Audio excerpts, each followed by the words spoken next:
O di mo pa aram? Anarin nga ni. Maray pa, aramon niya to ngunyan sa DCGB. Nata, ano man dapat kong maaraman dyan? Ata, magdaog kita. Aramon niya to ang kakaibang mga informasyon, mga istoryang mapapakinabangan baaguan panguntuhan. Totoo yan. Uya na ang programang Aramon Yato digdi sa DCGB. Kaiba si Mardela. Aramon Yato.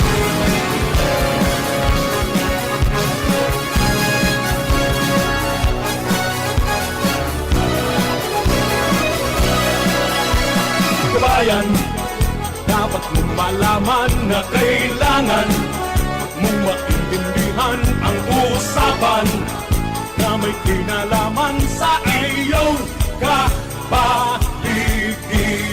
Gaya ng aming sinabi, makinig ka dito sa inyong bahay, makikaming dito sa programa Mardela ating kasama. Pakinggan natin si Mardela, samahan natin si Mardela sa balita, issue at sa komentaryo. Kay Mardela tayo ay Mga tugang, good morning, good morning, good morning. Good morning, Luzon, Visayas, Mindanao. Welcome po sa programa Aramon Yato ngunyan pong altaw na ninin Wednesday. Miyerkules po ngunyan. Sa mga devotees ni Mother of Perpetual Help, don't forget to attend the Mass and say your novenas. And siyempre sa mga birthday celebrators, happy birthday! Nanaratan sa the day, more life, prosperity, and happiness. Sa mga misis na nag-araw-araw ngunyan, naghimo kang panguntuhan, rekas-rekasan, tagto na naman, sarap-sarapan ng mga premyuhan. Miyerkules po ngunyan, medyo halipot ng iribanan ta, hanggang alas 11 lang po kita. Kapag alas 11, papasok po yung friendship natin from Bicol University, sina Professor Ed Barameda and Professor Seth De Matera para po sa indang pang-edukasyon at pangkabuhayan program. Ato po yan kang Bicol University Extension. Okay. So mamaya po yan ha. Alas 11 po yan. Yan na, siyempre, lado technical, kasabay po niya to si Chief Ramir Tanay. Yan man si Jerome Nico Martinez sa Social Media Department. Asya pong IT Newsroom. Yan po sina Jenny Matthew Balaran at saka si Nicole Ann Gloriani, si Ciara on a special assignment. Sa luwas, siyempre ang Mega Force Patrol sa panagos pong pangalap ng mga istorya ang aning mabalangibog sa banwaan asin mapukawan ng mga turog sa pansitan. Yan dyan siyempre si Jimmy Nasalita, si Chief of Reporters dyan po sa 3rd District. Yan man siyempre si Paring Jomar Bien sa 1st District, si Al Mario, mga tugang sa City Hall, si Angel Mustasa, mga tugang dyan po sa Regional Santisite asin sa Legazpi 4th District, Joshua James Bino, mga tugang Daraga area, and si Karen Ala dyan po sa Kapitolyo Provincial. Kumusta na po ang sa tuyang mga kababayan? Ako pa sa lingkod, Mardela dahil iba sa dit sa Naverotian. Sa mobile, kasabay po niya ito dyan si Henry Daboy Mata, ang mata ng DCGB sa kalsada. Okay. Diba po sa mga kababayan po natin, mga tugang, good morning sa gabos po ng mga kababayan niya to na sana sa mga may helang maka-recover na. And kadakol pong mga benefits na naitataon niya ng PhilHealth at saka ang mga malasakit centers. Kapasya lang po kayo dyan para po ma-resolveran yung mga problema natin. Siyempre ang laom na po na sana maka-recover na po kita, maka-marahay na, asin makabalta na po sa pang-oraldo niya itong routine.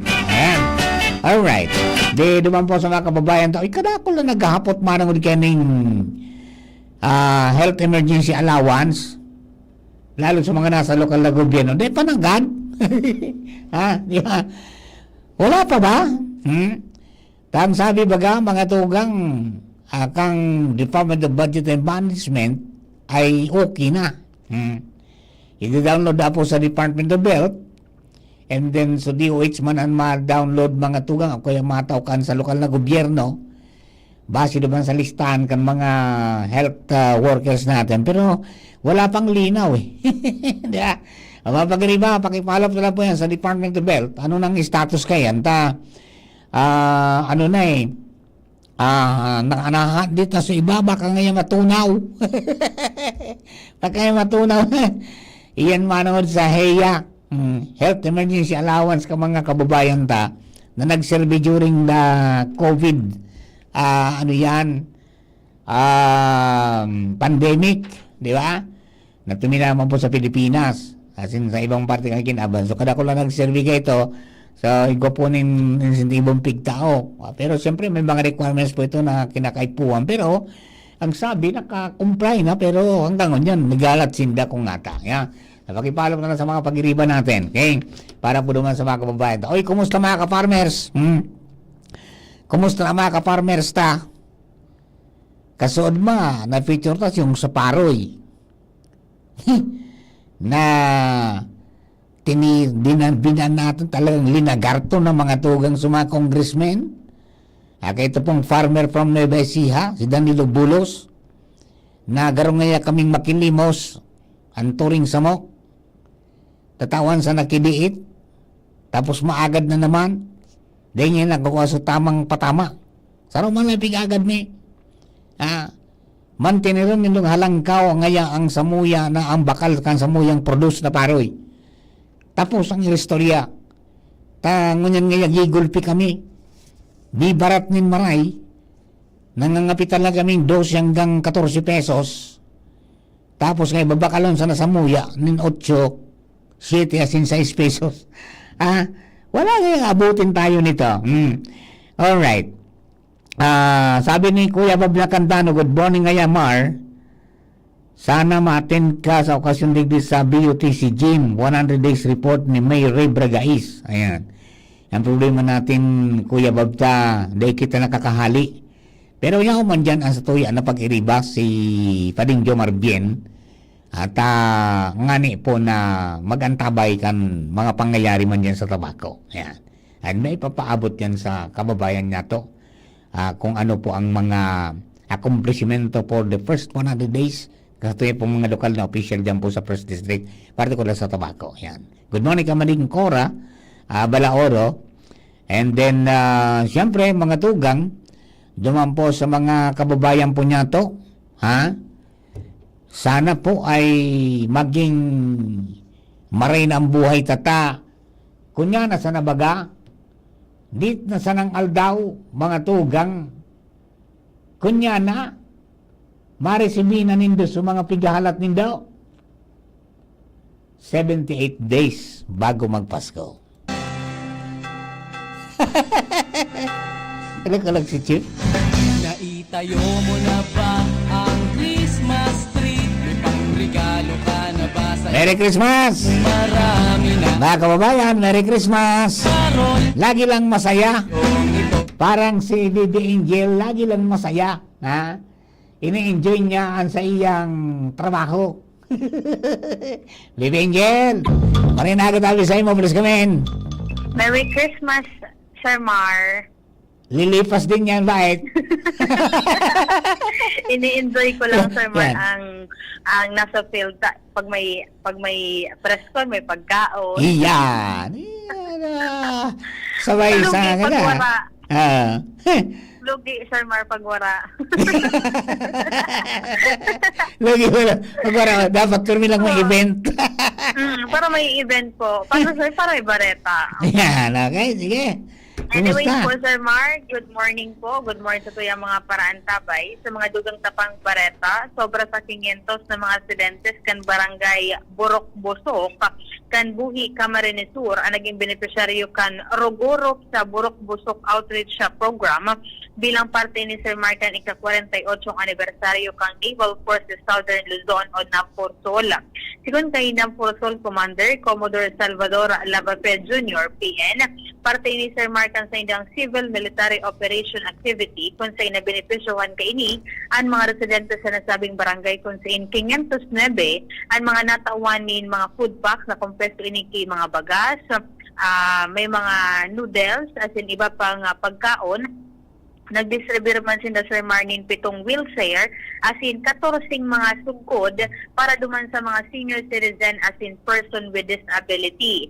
Kasabay pa kay nian nasa 88 individual ang nakaresibe ni na medical na services as in 22 naman na persona ang natawan ni dental services.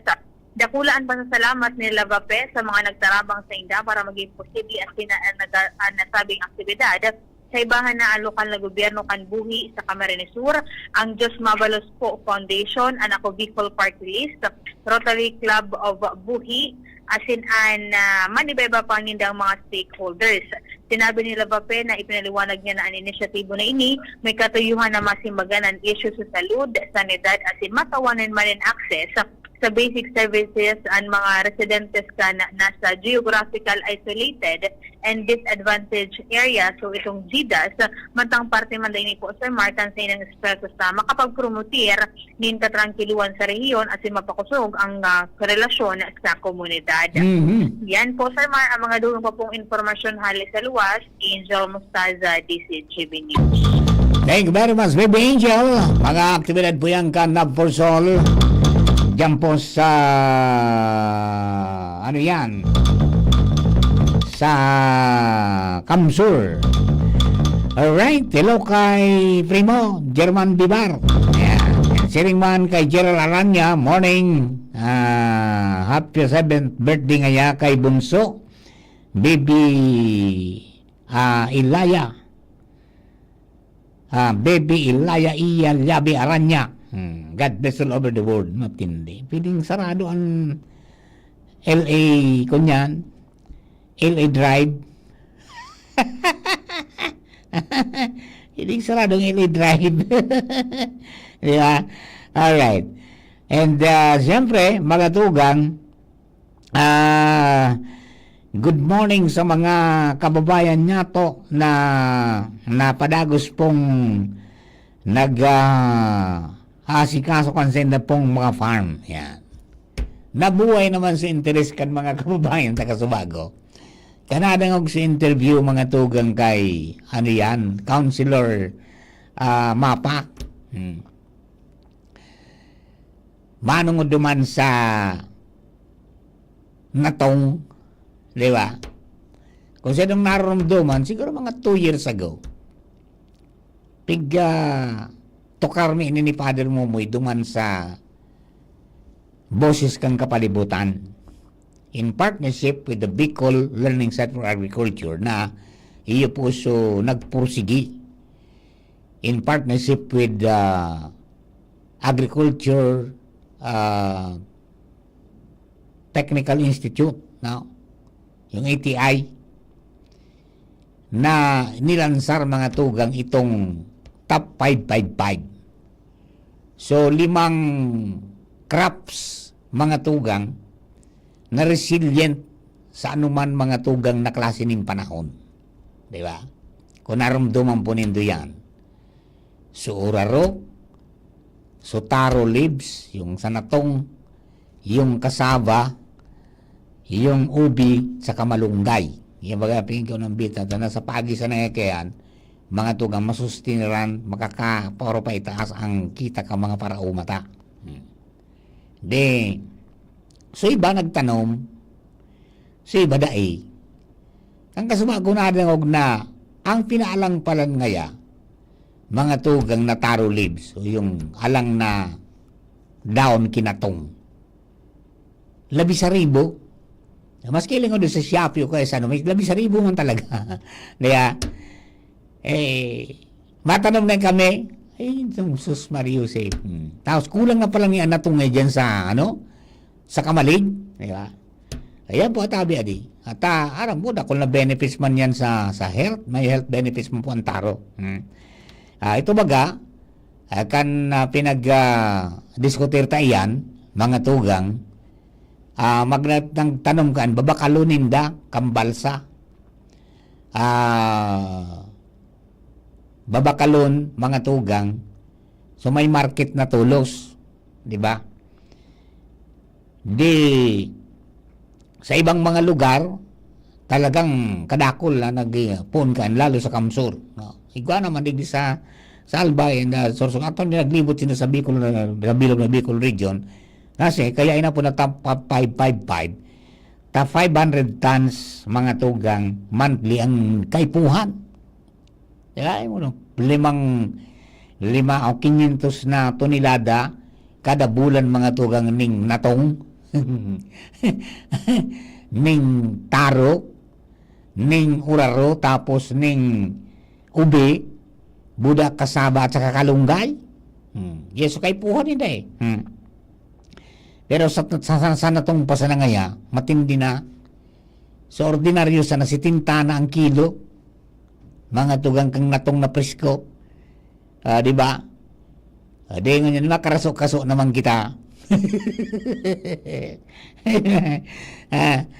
Diba? Yung 500 na. So itong target ka ito mga tugang kang top 555 program. Na ano yan is 500 tons monthly. Tapos 500 farmers ang mabenepisyaran plus sa laog po ng 5 taon. So yun sa programa eh. Kundi talaga pong kunyan. Ang kababayan tabaga pag day man ay hiling to see is to believe. Yeah. Iba lang so talagang kanya na ano, ngunyan may mga nagkumikita na talaga. Okay. So sana magtrayumpo mga tugang so programa para diyan. Pero talagang ano, ang problema lang talaga kang enot lalo diyan sa may pamitisang kambulkan. Dakol ang kumikita diyan mga tugang sa ano yan sa natong sana pigpapaktura ka ito pa Manila. Diyan sa Basod, Espinal Sortida, San Antonio, pagkatapos diyan mga tugang sa San Isidro and Lidong area. Dakol diyan na nagtatanom ni natong mga tugang pigpapadara sa Manila. Weekly pigpapaktura. Pero kung magpuon mga tugang so pagparagudak diyan kan mga parakwari, na-divert garo sa tubig, dahil na sila makatanom kinatong.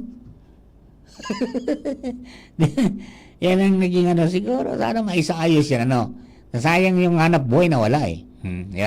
Nawara, so hanap buhay. So yun naman, tayo ni paano, abi nga ni ang natong kay puwan, so may dumug-dumug mga tugang may tubig na konti, di ba? Kaya nga ni duman nga sa sarong hektarya, kung may sarong hektarya ka, bangaon mo nga iyan para tanuman kan mga nasambit na 5 putang klase ng produkto. Buhay ka na ngayakaan, di ba?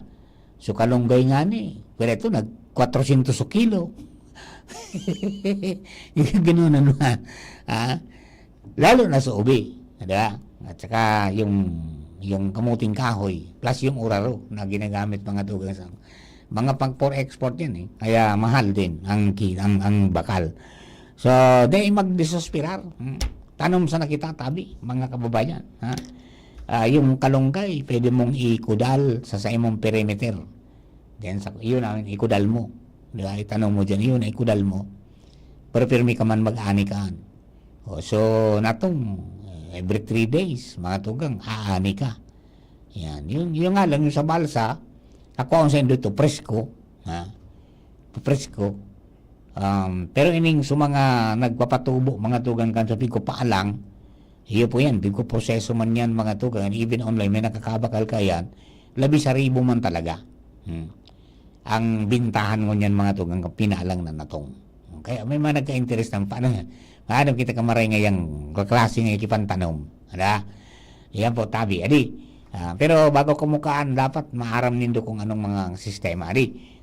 Tangani po na di ikaw matalang. Di ba? Basta yan, ang pinaka-importante, di ikay po na masyado madugi. Di ba? Yan pong lugar nito. Kaya tamang-tama nga niya sa may pamit sa Kambulgan, kundi rinarang ka kan mga parakwari, nagkaraot sa dalagang kan tubig. Kasi nalidivert, kaya so iba nawalan po ning hanap buhay. Ay, Jesus Mariusip. Sana maproteran yung kang gobyerno. Tangani po na maging ayos ang dalagan, di ba? All right. Good morning po mga tugang sa mga kababayan ta. Tama nga ito Papa Mar. Ngayon na daw suhiya. Ngayon na daw yung suhiya. Okay. So duman po sa mga kababayan ta, may mga bagay pong dapat natong tandaan ngunyang pong panahon, ha? Maging mapagmatsyag kita and maging maingat man ta nagkupunan naman ang mga sarawayon. Ang sabi diyan sa Bakakay, mga tugang, may mga nagpupunan naman na maglilibot na nananalakat ng arong. Ang nangyayari, ha? Okay, ringat po tabi kami dyan, mga barkada ko sa Bakakay, ha? Ingat tabi kita dyan, may mga sarawayo na naman. Sana magkadarakop na yung tangani po na maging ayos na ang dalagan. O paano? Ay, napasiram na ko sa dalaga. Tumadumara kita. Alas 11 na. Doon po sa mga kababayan ta. Salamat naman sa itong pag-antabay. Thank you for KBS Company. Hanggang sa aga po tabi. Sa Aramon Nyato program. Abangan na po ang programa kang BU. Replay yata tayo ngayon, ano? Bicol University, mga tugang, para po duman sa pang-edukasyon at pangkabuhayan program. Tendo ka boss, thank you, bye-bye.